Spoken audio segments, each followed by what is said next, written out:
والعاقبة للمتقين ولا عدوان إلا على الظالمين.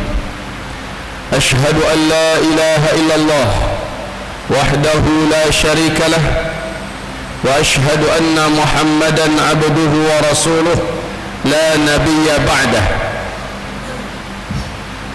قال الله سبحانه وتعالى في محكم تنزيله بعد العياذ بالله من الشيطان الرجيم: يا أيها الذين آمنوا اتقوا الله حق تقاته ولا تموتن إلا وأنتم مسلمون.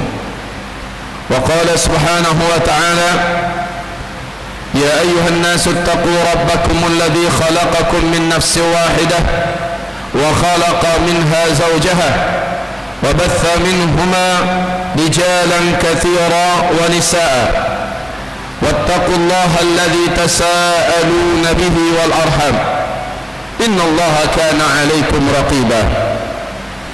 وقال: يا أيها الذين آمنوا اتقوا الله وقولوا قولا سديدا يصلح لكم أعمالكم ويغفر لكم ذنوبكم ومن يطع الله ورسوله فقد فاز فوزا عظيما. اللهم ارحمنا بالقرآن. وقال النبي صلى الله عليه وسلم: ألا إني قد جئتكم بها بيضاء نقية ليلها كنهارها لا يزيغ عنها بعد ذلك إلا هالك. أما بعد، معاشirul muslimin, hamba-hamba Allah sekalian yang kami muliakan, puji dan syukur kita senantiasa dan terus menerus kita haturkan dan kita persembahkan kepada Maulana Subhanahu wa Ta'ala atas segala nikmat yang tidak dapat kita hitung dan dihingga.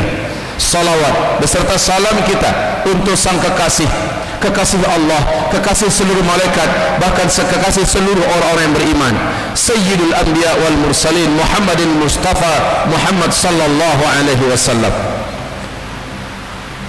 Jumat yang terakhir dari Ramadan 1437, kami ingin mempersembahkan sebuah tema kepada kita semua, menjadi generasi akhir zaman. Hamba-hamba Allah yang kami muliakan, ketahuilah di dalam hadis Imam Ahmad, hadis ini dinyatakan kesahihannya oleh Syekh Ahmad Syakir, dinyatakan hasan sahih oleh Syekh Muhammad Nasiruddin Al-Albani. Hadis ini Rasul menyebutkan tentang 5 fase sejarah umat Islam yang akan dijalani di dalam hidup ini. Yang pertama, kata Rasul, ahdun nubuwah. Umat Islam akan dipimpin oleh Nabi Muhammad SAW, dan itu berlangsung sampai beliau wafat. Wafatnya Nabi Muhammad masuk pada fase kedua, yaitu khilafah ala minhajin nubuwah, fase kekhalifahan dengan konsep kenabian. Orang yang hidup yaitu para sahabat, yang memimpin langsung orang-orang terbaik dari seluruh para sahabat. Ada 4: Abu Bakar As-Siddiq radhiyallahu anhu, Umar bin Khattab radhiyallahu anhu, Utsman bin Affan radhiyallahu anhu, dan Ali bin Abi Thalib radhiyallahu anhu. Fase ini hanya 30 tahun kata Rasulullah, berakhir dengan wafatnya Khalifah Ali bin Abi Thalib. Masuk pada fase yang ketiga, umat Islam dipimpin oleh para khalifah yang menggunakan sistem kerajaan, dan ini disebut dengan mulkan adban, kerajaan yang menggigit. Pada fase ini kaum muslimin, umat Islam diisi oleh 3 dinasti, yaitu dinasti Bani Amawiyah, dinasti Bani Abbasiyah, dan dinasti Bani Utsmaniyah, berlangsung selama 1227 tahun. Fase ini disepakati oleh para pakar dan ahli sejarah berakhir pada tanggal 3 Maret tahun 1924 dengan tumbangnya khilafah Islamiyah Al-Utsmani di Turki oleh Mustafa Kemal Pasha. Kemudian fase ini dilanjutkan dengan fase keempat. Ini adalah fase kegelapan untuk umat Islam, fase fitnah dan terus memuncak pada fitnah, disebut dengan mulkan jabariyan atau fase kediktatoran. Fase ini tidak berlangsung lama, pasti berakhir.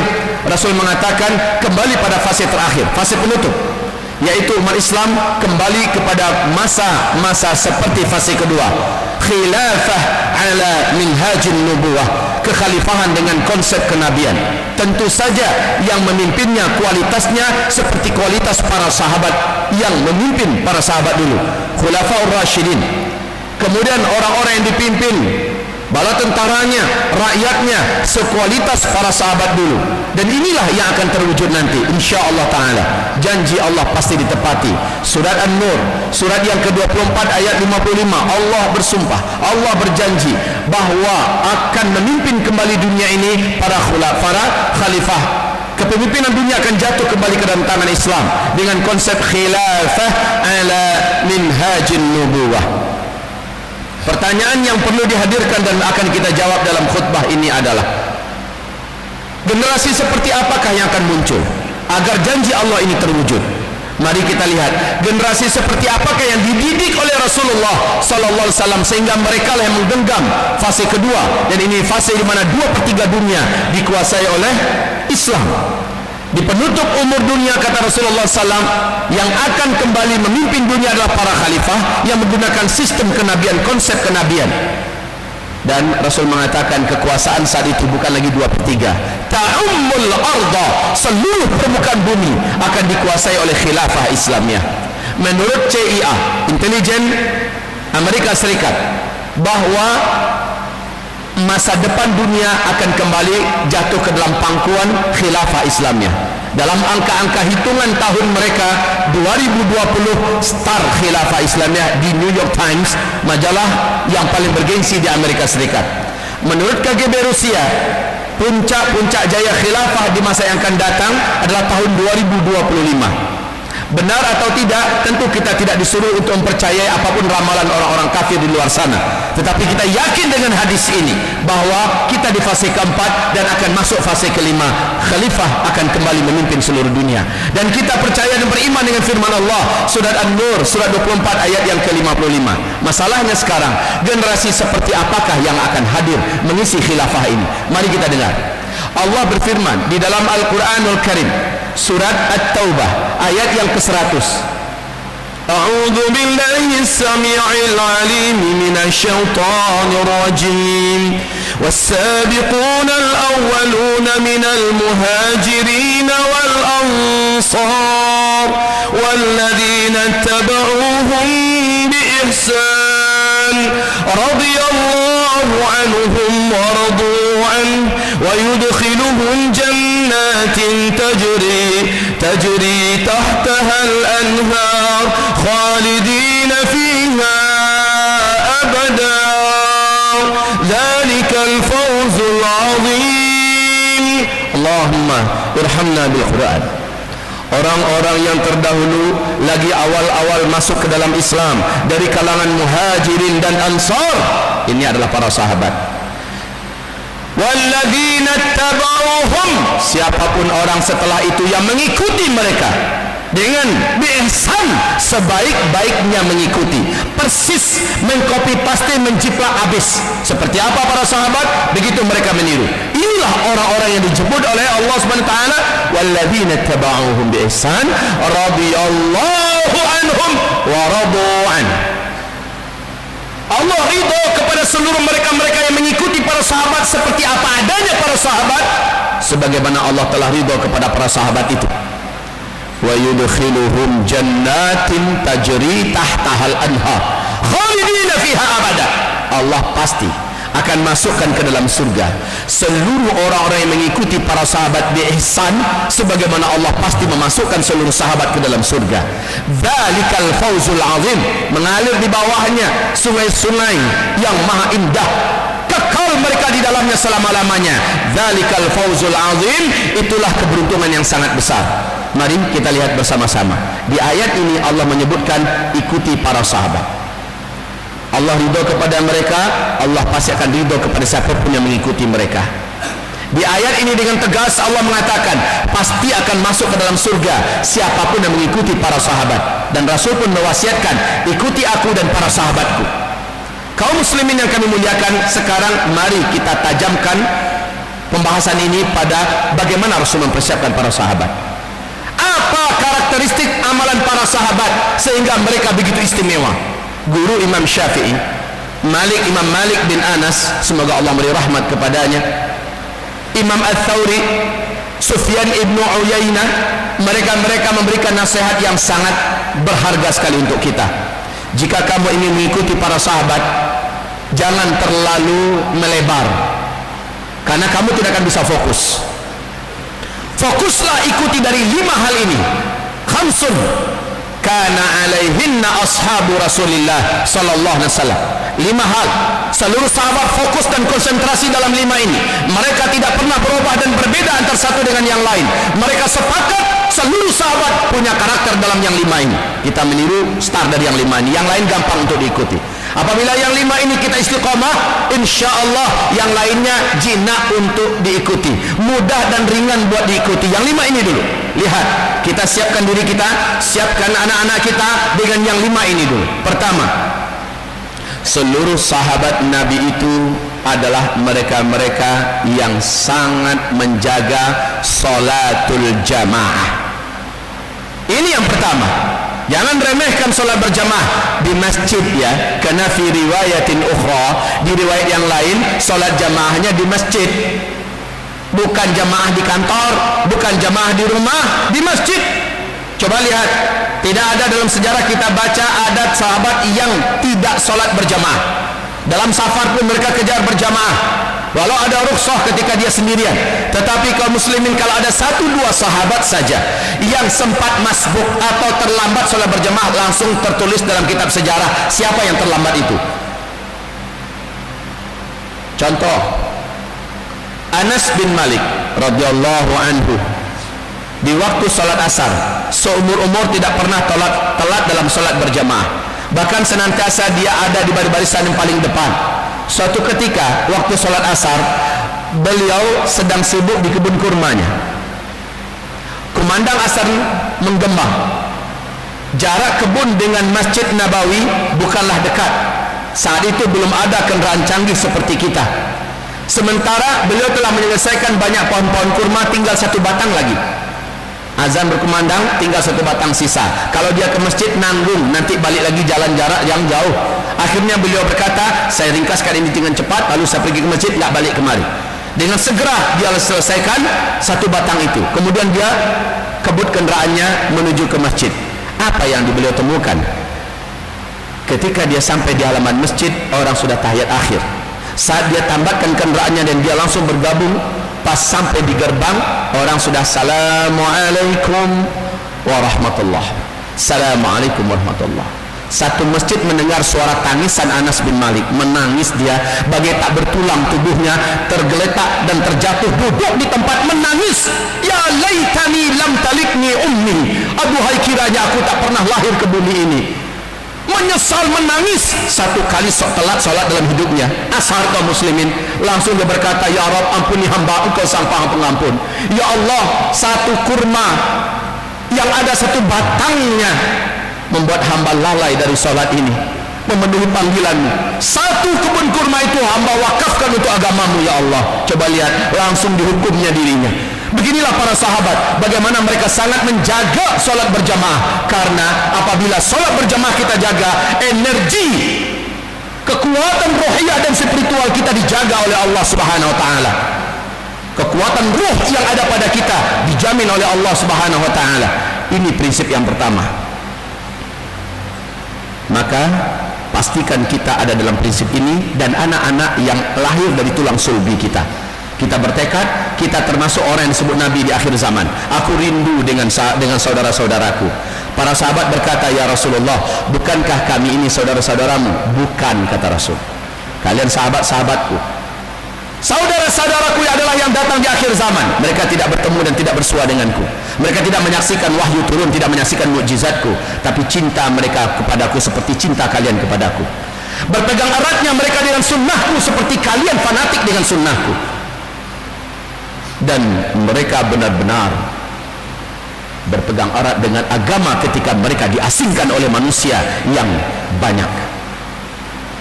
Rasul rindukan mereka, dan mereka itu bertekadlah kita, semoga kita salah seorang di antaranya.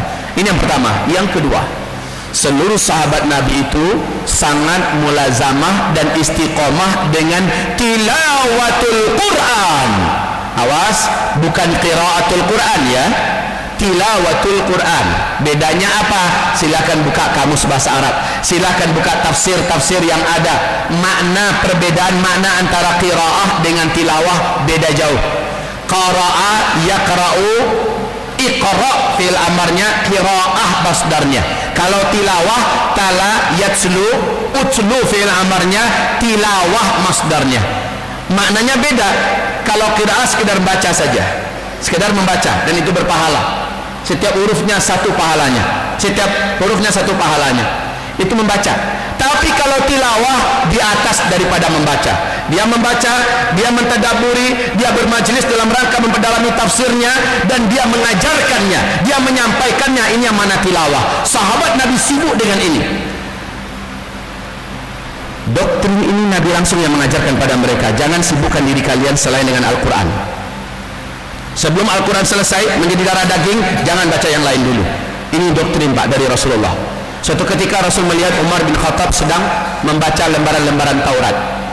Rasul bertanya, ma biyaminika ya Umar? Hai Umar, anta pegang apa?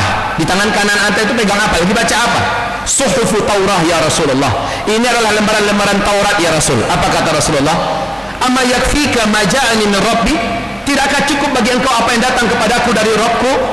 Walladzi nafsu Muhammadin biyadih, demi yang jiwa Muhammad ada dalam genggaman tangannya, law anna Musa hayyan baina adhhurikum ma wasi'ahu illa tibai. Kalaulah Musa sekarang ini hidup dan ada di tengah kalian, dia hanya akan menjadi salah seorang di antara kalian, menjadi pengikut saya. Buat apa kau baca Taurat sementara sudah ada di tangan kita Al-Quran? Coba lihat Pak, sebelum menyelesaikan Al-Quran, Rasul tidak mengizinkan sahabat membaca apapun. Nah sekarang generasi kita dimasukkan ke SD, masukkan ke SMP, SMA, sementara mereka belum menamatkan Al-Quran. Generasi semacam apa yang dilahirkan sekarang? Lihat saja, anak-anak SD sudah pandai melacur, sudah mengerti masalah hubungan seks, sudah mengerti tentang benda-benda haram, padahal SD masih, karena mereka juga dicekokkan dengan ilmu-ilmu dunia. Sementara bandingkan ilmu dunia dengan ilmu Taurat yang ada, sucian yang mana? Suci ilmu Taurat, tapi Nabi melarang jangan baca Taurat sebelum Al-Quran selesai. Subhanallah, bahkan Nabi tak mengizinkan para sahabatnya mempelajari sunnah, hadis-hadis, menulis hadis. Nanti kata Rasulullah, selesaikan dulu Al-Quran. Maka generasi Islam, wahai generasi akhir zaman, apabila kita ingin menyongsong khilafah Islam yang tegak kembali, tentu saja harus lahir dari generasi sekualitas para sahabat, di mana Al-Quranlah warna mereka, Al-Quranlah jiwa mereka, Al-Quranlah darah mereka, Al-Quranlah hati mereka, Al-Quranlah daging mereka, Al-Quranlah ruh mereka. Mereka tidak membaca apa dulu yang lain sampai mereka tamatkan Al-Quran. Hafiz Al-Quran, mengerti isinya, mengamalkannya, dan mendakwahkannya. Baru mereka sibuk dengan hadis, mereka sibuk dengan sunnah. Inilah urut-urutannya wahai hamba Allah. Berdosa kita selama ini, wallahi. Kita telah memasukkan anak kita belajar ini, belajar itu, sementara Al-Qurannya belum selesai. Dia belum tahu apa-apa tentang isi ayat. Bahkan baca Al-Quran baru mulai pandai, iqra la haula wala quwata illa billah, padahal dia sudah menanjak kepada usia remaja. Dia sudah mulai SMP, SMA. Kita berikan uang untuk sekolah yang tinggi-tinggi, mahal-mahal, Al-Qurannya jauh. Alhamdulillah, beransur-ansur saat ini kita mulai perhatikan adanya kebangkitan. Para orang tua mulai sadar, anak-anaknya mulai diqurankan. Masa depan kaum muslimin tidak perlu lagi guna ijazah. Masa depan orang tidak akan melihat lagi, karena itu semuanya bisa dimanipulasi, bisa dibeli. Ke depan orang akan melihat siapa yang beriman, siapa yang paling kuat amal solehnya, siapa yang paling berkualitas agamanya. Ini yang akan diperhatikan, dan itu hanya akan terwujud jika generasi meniru generasi sahabat. Tilawatul Quran, bertungkus lumus siang malam mempelajari Al-Quran bersama dengan Al-Quran, dan dia tidak akan pelajari yang lain sampai Al-Quran selesai. Setelah itu silakan belajar sains, silakan belajar matematika, silakan belajar teknologi, silakan belajar apa saja, gampang. Allah SWT akan tundukkan dunia ini setelah kita menundukkan diri kita di hadapan Al-Quran. Dunia Allah tundukkan kepada kita. Anak-anak kita dengan mudah mempelajari apapun, pelajaran-pelajaran umum dengan mudah kaum muslimin. Kalau ini bukan khutbah, saya akan berikan beberapa contoh betapa mudahnya orang-orang yang sudah hafiz Quran, yang mengerti dan pahami Al-Quran, mempelajari ilmu dunia yang lain. Sangat jinak ilmu dunia dibuat oleh Allah untuknya. Maka jangan khawatir, anak saya nanti jadi apa? Jadi ulama. Anak saya nanti jadi apa? Jadi mujahid. Anak saya nanti jadi apa? Jadi pejuang Islam. Anak saya nanti jadi apa? Jadi penggenggam dunia, menjadi pemimpin-pemimpin, menjadi para pengisi khilafah Islamiyah. Ini masa depan anak kita. Jangan pikirkan yang lain. Yang ketiga, seluruh sahabat Nabi ittiba'us sunnah, sangat loyal dan sangat fanatik dengan sunnah Nabi. Apapun yang namanya sunnah, mereka nggak banyak tanya, langsung ikut. Dan mereka tidak akan diskusikan lalu melihat pantas nggak ya, bukan begitu. Tapi mereka lihat Rasul buat, mereka buat. Mereka sangat fanatik. Contoh saja dalam Sahih Bukhari, Rasulullah SAW sedang sholat, mengimami jamaah. Para sahabat, tiba-tiba malaikat Jibril membisiki, "Hai Muhammad, di terompahmu ada najis." Maka Nabi mengambil sendalnya dan dilemparkannya ke bagian depan sebelah kanannya, dilemparkan. Lalu beliau melanjutkan sholatnya mengimami jamaah. Selepas Assalamualaikum, beliau terkejut. Kenapa? Di sebelah kanan dari seluruh jamaah itu sudah bertumpuk-tumpuk sendal. Ternyata para sahabat melakukan dan meniru apa yang mereka lihat Nabi mereka sedang sholat melakukan. Begitu fanatiknya mereka dengan sunnah. Nabi buat apa? Mereka pasti buat begitu. Nabi lakukan apa? Asal Nabi buat, mereka pasti lakukan.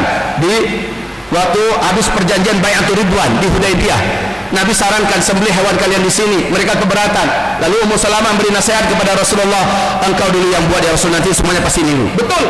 Nabi bawa hewannya keluar, lalu beliau sembelih di depan orang banyak. Seluruhnya ikut menyembelih. Tanpa banyak mereka yang mendiskusikan dengan Rasul, mereka tiru. Fanatiknya sahabat pada Rasul jangan ditanya. Nah, generasi seperti ini yang menjadikan mereka diberkahi oleh Allah Subhanahu wa taala. Kita fanatik enggak dengan sunnah? Kita fanatik enggak? Keluarga kita dibuat enggak keluarga sunnah? Anak-anak kita dan gaya hidup kita dibuat gak ala sunnah? Fanatiknya kita. Jika fanatik berarti persis dengan sahabat. Kalau sudah persis dengan sahabat, barakallahu fikum, barakallahu fina jami'an. Allah berkahi hidup ini, Allah berkahi masa depan kita, dijamin ahli surga bersama Rasul dan para sahabatnya. Allahu Akbar. Ittiba'u sunnah adalah salah satu ciri khas para sahabat, dan jadikan ciri khas itu adalah ciri khas kita. Ini yang ketiga. Yang keempat, seluruh para sahabat luzumul jamaah. Luzumul jamaah apa artinya? Mereka senantiasa berada di dalam jamaah. Mereka tidak mau hidup sendirian. Nggak mau kaum muslimin. Lah, jamaah yang disepakati oleh para ulama ahlus sunnah wal jamaah ini adalah khilafah Islamiyah. Sekarang bukan masa khilafah. Lalu apa yang mesti kita buat? Berarti yang ada sekarang bukan lagi jamaah bimakna kalimah, tetapi yang ada sekarang adalah jama'atun min jama'atil muslimin. Selama mereka ahlus sunnah wal jamaah tidak ada masalah. Maka bermunculanlah kelompok-kelompok kecil di berbagai negara. Kalau di Indonesia ada namanya Muhammadiyah ahlus sunnah wal jamaah, ada namanya Nahdlatul Ulama ahlus sunnah wal jamaah, ada namanya Wahdah Islamiyah ahlus sunnah wal jamaah, ada namanya Jama'atut Tabligh ahlus sunnah wal jamaah, ada namanya Persis ahlus sunnah wal jamaah. Apa-apa nama yang bermunculan selama mereka ahlus sunnah wal jamaah, lebih baik kita berada di salah satu kelompok itu daripada kita sama sekali berdiri sendiri. Ini berbahaya. Lalu masing-masing kelompok ini cintailah antara satu dengan yang lain, jangan merasa hebat.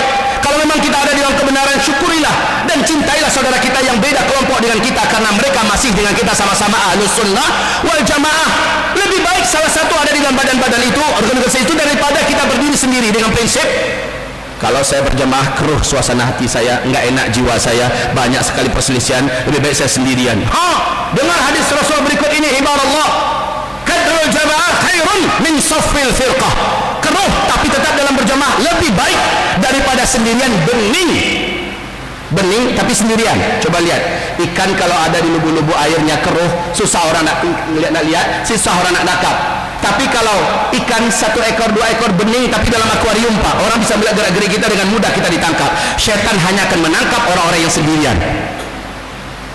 Kaum muslimin akan memuliakan. Dengan ini, dari mimbar ini saya menyuruhkan kepada kita, cintailah seluruh saudara kita sesama ahlus sunnah apapun nama kelompoknya, cintai mereka. Kalau seandainya kita ada di kelompok yang menurut kita ini benar, bersyukurlah pada Allah, tapi jangan menjadikan kita merasa saya yang paling baik, saya yang paling benar. Ini adalah perangai iblis, laknatullah alaih. Tapi katakan seperti perkataan Imam Syafi'i, saya rasa dan saya yakin saya ini benar, cuman saudara saya bisa jadi juga benar, ya. Saya rasa saudara saya salah, tetapi bisa jadi dia benar dan saya yang salah. Begitu Bapak Ibu, Bapak-bapak hamba-hamba Allah yang kami muliakan, jangan pernah mengatakan ana khairun minhu, saya lebih baik daripadanya. Siapa ente? Ya, iblis juga sama, kata-katanya begitu, ana khairun minhu, saya lebih baik daripada si Adam. Khalaqtani min nar wa khalaqtahu min tin. Ibaratullah, ma'asyiral jama'atul jum'ah, yarhamuni wa yarhamukumullah. Luzumul jamaah, tetaplah berada dalam jamaah. Dan sekarang sudah saatnya kita melebur satu padu. Sudah saatnya kepada para ustaz, kepada para dai, kepada para ulama, pimpinan-pimpinan jamaah dari ahlus satu dengan yang lain. Wallahi demi Allah, kita ini ibarat dalam satu rumah besar. Islam adalah rumah kita. Rumah itu terdiri dari 5 komponen inti. Yang pertama pondasi, dia adalah syahadat. Yang kedua tiang-tiang, dia adalah salat, as-salatu imaduddin. Yang ketiga adalah dinding-dinding, dan dia adalah zakat. Yang keempat adalah loteng, maka dianya adalah zakat. Som adalah dinding, lotengnya adalah zakat. Kemudian bagian penutup atasnya adalah haji, dzurrah. Loteng yang paling tingginya, seng yang paling tinggi adalah jihad fisabilillah. Ibarat Allah yang kami muliakan, kita yang tinggal di dalamnya adalah bersaudara. Ibu bapaknya sama. Bapak kita Al-Quran, ibunya adalah As-Sunnah. Bilik boleh berbeda-beda dalam satu rumah. Ini bilik A, ini bilik B, itu bilik C, ini bilik D, macam-macam nama biliknya. Dan penghuni bilik itu juga berbeda-beda. Selama orang tuanya sama dan tinggal di rumah yang sama, mereka bersaudara. Nama yang tinggal di bilik ini beda. Namanya ini si Ahmad, itu si Mahmud, yang itu namanya si Fulan, itu namanya si Fulan. Nama silakan berbeda, tapi masih tinggal dalam satu rumah enggak? Masih sama enggak orang tuanya? Yaitu Al-Quran dan Sunnahnya sebagai pegang masih sama enggak? Masih. Maka ini adalah Ahlus Sunnah wal Jamaah. Jaga itu rumah, jangan sampai dirampok, dirampas oleh orang lain. Ketika penjahat masuk, kamar mana yang dulu digerogotinya, harusnya kamar yang lain keluar, orang-orangnya bangkit bersama, bela tuh kamar. Sebab apa? Ketika kamar itu selesai dikosongkan, dihancurkan, maka kamar dia berikutnya bersama-sama. Kalau perlu sebelum masuk rumah, datang dulu, hadang musuh dari luar. Jangan coba-coba masuk dalam rumah kami, jangan obok-obok rumah kami. Islam ini adalah rumah besar umat Islam. Di dalamnya kita bersaudara. Hancurkan semua fanatisme dalam kelompok, hancurkan semua kelompok-kelompok yang ada dalam artian fanatiknya. Nama-nama silahkan ada, dan tidak mungkin kita paksakan orang harus sama nama kelompoknya dan kelompok kita. Tidak mungkin orang ini harus sama sifatnya dengan sifat saya. Berbeda Pak masing-masingnya, tapi harus saling menghargai dan mencintai. Luzumul jamaah, senantiasalah hidup di dalam berjamaah. Baik, kita hargai, kita cintai, kita bela. Musuh bersama kita jelas di hadapan kita. Syiah adalah musuh bersama kita. Amerika yang jabarin, mereka-mereka yang menjajah, yang menghancurkan, yang menghabisi umat Islam di mana-mana, yang penjahat-penjahatnya mereka musuh bersama kita. Yahudi adalah musuh bersama kita. PBB yang berpihak kepada kekafiran, kezaliman ketika mereka menghancurkan negeri Islam, saat itu kita tahu siapa musuh bersama kita. Kita tahu Pak.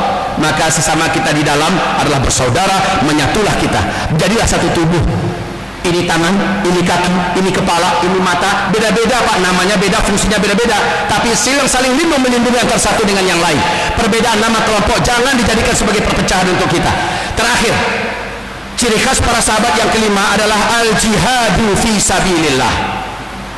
Al-jihadu fi sabilillah adalah ciri khas paling kental dan paling lengket pada para sahabat. Seluruh sahabat tergila-gila dan cinta habis dengan jihad. Sementara jihad pada hari ini, pada zaman ini digembosin Pak, habis-habisan. Dikatakan jihad sebagai biang kekerasan, dikatakan jihad sebagai ciri khas terorisme.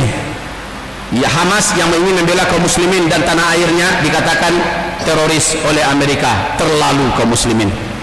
PBB mengatakan teroris, terlalu. Sementara Israel yang habis-habisan menghabisi umat Islam, terang-terangan menjajah sampai hari ini, tidak satu pun kalimat keluar bahwa dia adalah teroris. Bashar Assad yang membantai ratusan ribu umat Islam, anak-anak kecil, wanita tua, muda, segala macamnya, termasuk Rusia yang baru-baru ini menolong Iran yang habis-habisan membantu Bashar Assad, tidak pernah keluar satu kali pun bahwa mereka lah teroris. Tetapi yang bangkit membela Ahrar Syam, Jabhah Islamiyah, Jabhah Nusrah, kelompok-kelompok mujahidin ini, yang Nabi dalam hadis-hadis saya mengatakan sebaik-baik umat di akhir zaman mereka ada di Syam, mereka berperang di jalan Allah Subhanahu wa taala, sementara mereka dikatakan sebagai teroris pada hari ini. Di mana hati kita letakkan? Kalau kita masuk dalam kelompok para sahabat ini, orang-orang yang mencintai seperti para sahabat mencintai, cintailah mereka karena mereka sangat mencintai jihad. Dan Nabi mengatakan jihad madin ila yaumil qiyamah, terus berjalan sampai hari kiamat. Dan jihad yang terbaik di akhir zaman adanya di Syam, adanya di Syam, adanya di Syam. Dan seutama termajir adanya di Palestina. La haula wala quwata illa billah. Wahai hamba-hamba Allah, cintailah mereka dengan jiwa kita. Kalau kita mampu bantu mereka, bantu dengan fisik kita. Kalau tidak bisa, bantu mereka dengan harta kita. Kalau tidak bisa, paling lemah bantu mereka dengan doa kita. Loyalitas kita berikan kepada mereka. Jangan sampai ikut menari di atas genderang orang kafir. Kita ikut-ikutan mengatakan para mujahidin sebagai teroris. Apa jawaban Bapak nanti di hadapan Allah? Apa jawaban kita nanti di hadapan Allah Subhanahu wa taala? Yang teroris, yang tukang merusak dan mengacaukan suasana Islam, ISIS, itu memang benar kaum muslimin. Mereka merusak dan mengacaukan suasana kaum muslimin yang sedang berjihad di Suriah sekarang ini. Ibarat Allah, itu benar. Tetapi jangan lupa, di dalam mereka banyak orang ikhlas yang hanya menerima informasi dari kelompok mereka saja. Mereka adalah orang yang baik. Kita doakan mereka seperti para ulama menyarankan, doakan orang ikhlas yang ada di dalam ISIS. Cintai mereka. Jika mereka terbunuh, semoga mereka syahid. Tetapi petinggi mereka, pucuk-pucuk pimpinan mereka, mereka jelas mereka adalah musuh-musuh yang membuat kekacauan dalam Islam. Akidah mereka akidah khawarij. Selebihnya adalah mujahidin. Kaum muslimin, barakan api jihad di dada ini. Suatu hari Indonesia akan Allah Subhanahu wa taala wujudkan seperti terjadinya di Yaman dan di Suriah. Kita tidak menginginkan perang. Kita benci dengan perang karena Allah juga menyebutkan fitrah kita benci dengan kekacauan dan perang. Tetapi suatu hari Allah akan wujudkan itu terjadi di sini. Barakan api jihad itu di dada ini. Persiapkan diri kita sebaik-baiknya, ilmu kita, iman kita, amal kita, harta kita, fisik kita. Siapkan generasi kita sehingga ketika itu terjadi kita benar-benar telah siap. Wahai generasi akhir zaman, mari persiapkan diri, keluarga kita, anak-anak kita. Mari berjual beli dengan Allah Subhanahu wa taala. Ikuti para sahabat dengan maksimal, maka semoga kita bersama orang yang kita ikuti, kita bersama orang yang kita cintai. Ibarallah, fastabiqul khairat. Astaghfirullahal azim li wa lakum wa la haula wa la quwwata illa billahil aliyyil azim.